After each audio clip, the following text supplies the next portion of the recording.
السلام عليكم ورحمة الله وبركاته. خوتي المغاربة، خواتاتي، هذه الكارثة اللي طرات في السعيدية في الحدود ديال الجزائر، اللي ضربوا الوليدات ديالنا بالقرطاس وقتلوهم حيت دخلوا في الفرونتير ديال الجزائر. هذه كارثة، هذه زعما ما كانش كلام ليها. مي هاد العسكر هادو اللي بغاو يبروفوكيو المغرب. حنايا ماشي ضد الشعب، واغلبيه الشعب الجزائر حنا مفاهمين معاهم. مي هاد الحكومه وهاد العسكر اللي دايرين هاد الشيء لا ياخذ فيهم الحق.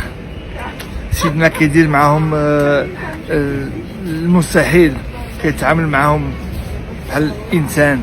الحق ما نورمالمون ما خصوش يتعامل معاهم بحال هادشي. هاد الناس ما خصوش يتعامل معاهم انسانيه. مي حنايا غادي نشوفوا واش غنديروا.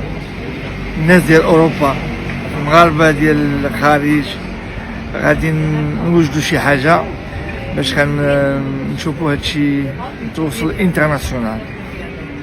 الله يرحم الوليدات، البركه في راس والديهم، وحنا غنتبعوا هادشي بجديه.